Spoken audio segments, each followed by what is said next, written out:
Hey guys, Get Level here, and today we're gonna be talking about my audio setup for live streaming. Do you remember how you held me then?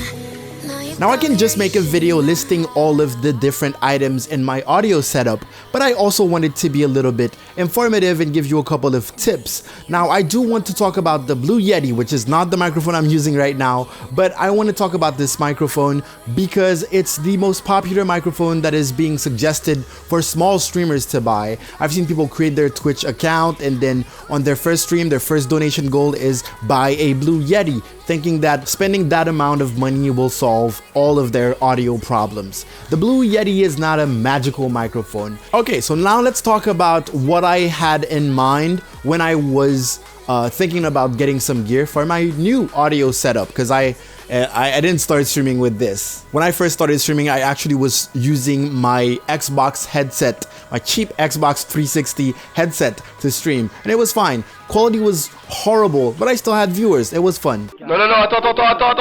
So the first thing I thought about to have good audio is no matter what the microphone is, I need it to be close.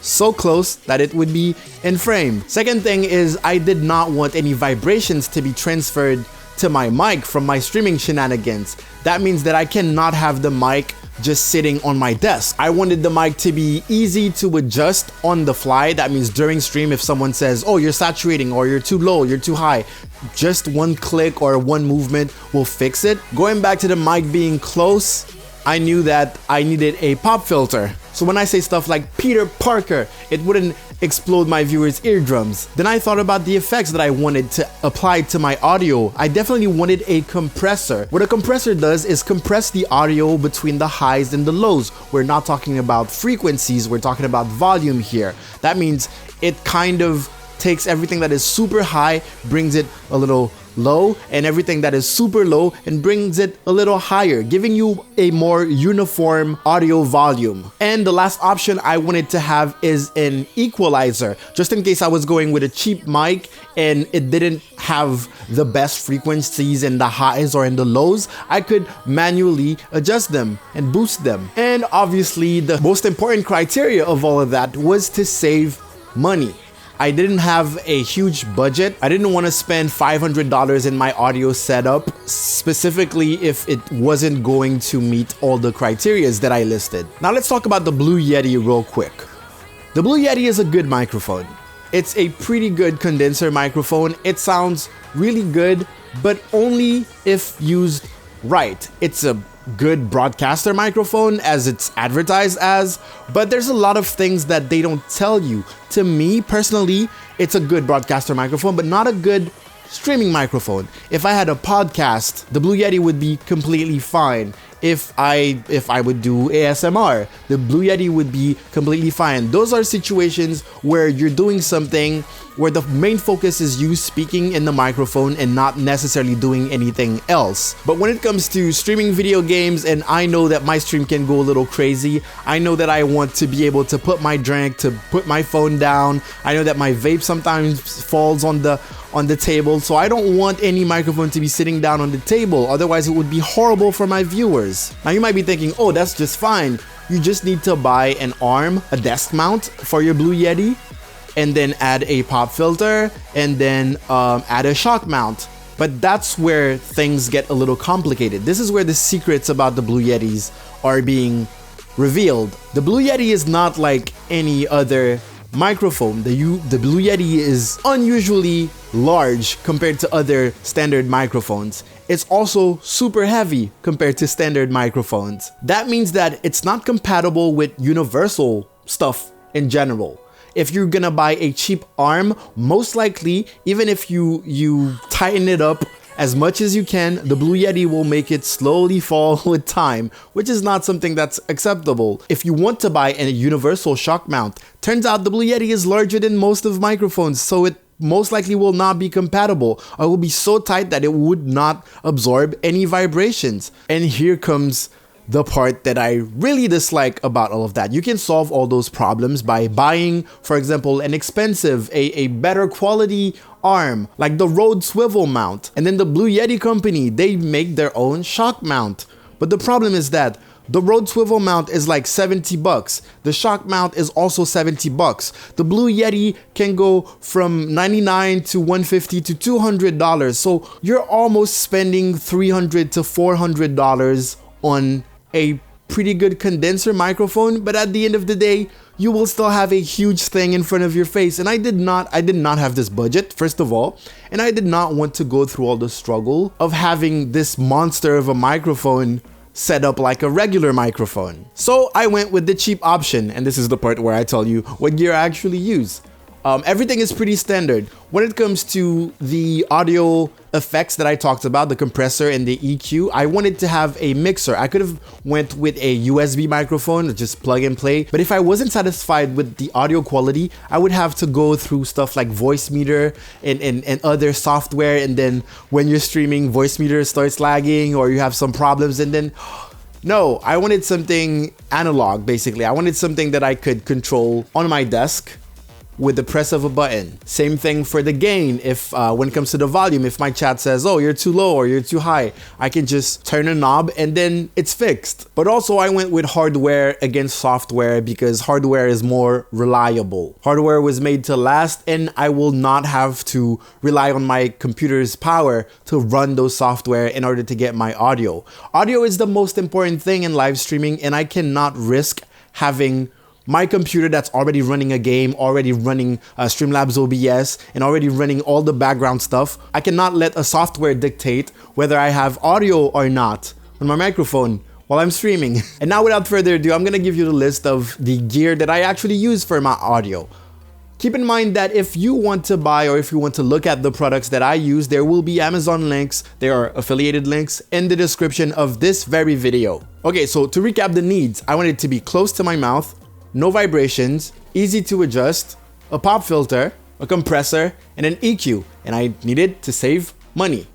So I found a mixer. Basically, I went with an XLR microphone as opposed to a USB microphone because the XLR microphone would be plugged into a mixer, and the mixer would solve my compressor and my EQ problem, but also the analog gain control. So I went with a Behringer Xenix mixer. It allows you to plug one XLR connection, so your microphone basically, and then it gives you a lot of other outputs, but I don't really use them. That means that if you want to plug a laptop, or if you have a keyboard, or if you have even a smartphone, you want to play some music through that, that's also possible. I really love this mixer because of the built-in compressor, the EQ, so I always have my bass all the way up. So if you watch my videos and you're wondering, wow, where did you get that microphone? People ask me, where did you get that microphone? But they don't realize it's mostly the mixer doing the hard work there. So usually small streamers recommend getting the Scarlett. That's an audio interface. It's a USB interface where you can plug in your mic and basically control the gain,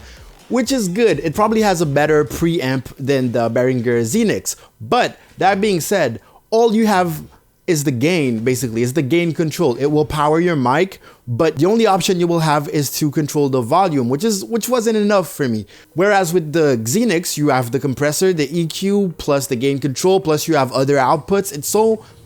It's more options for less money. Then in order to get it close to me, I have this swivel arm mounted to my desk. That's a cheap one I bought probably from China for something like 8 euros or 9 euros. And it already came with a pop filter. So to connect the mic, I'm actually using a 1 meter XLR cable. It's super short, so I don't have a ton of cables everywhere, and it's super practical. I actually have it tied with zip ties, so everything looks uniform and nothing is tangling around. Now, when it comes to the microphone, I actually did not have to buy a new microphone. I had this Behringer C3 mic from a while ago, like 10 years ago, and I just took it out of the old box, plugged it in, and it was working fine.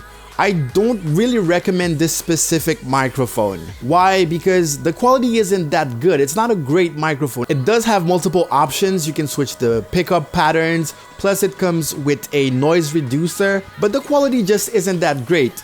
But that's completely fine because we do have our equalizer and our compressor in the mixer. I believe they stopped doing the Behringer C3, but I found it on Amazon for about 50 pounds. So let's recap.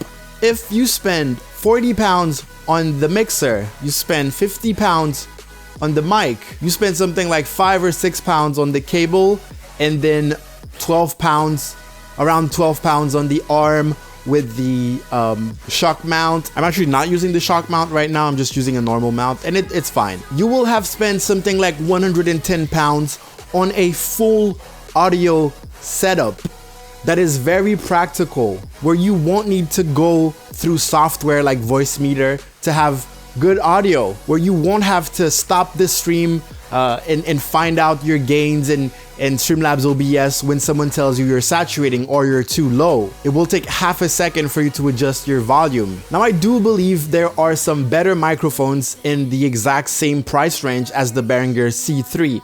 Fortunately, I'm not made out of money, so I can't just buy a bunch of microphones and test them. But look around. You do not need the best microphone, because at the end of the day, it's what it goes through that will define how good it really sounds, but also the way you use it. I've seen people spend so much money on gear, and at the end of the day, they have their Blue Yeti sitting on the table, and every time they're typing on their keyboard, it resonates in the microphone. Every time they put their drinks down, everyone just leaves the stream because it's horrible, or they keep it away from their mouth so the mic is not peaking any low frequency. All you have is mid frequencies and somewhat of high frequencies, and then all the reverb in the room and all the noise that comes with it, and it sounds horrible. But you spent like $200 and $300 and you still sound horrible. So audio for live streaming is not just buying an expensive mic and then boom, magically you have good audio. Hopefully this video will help you guys. I explained to you my thought process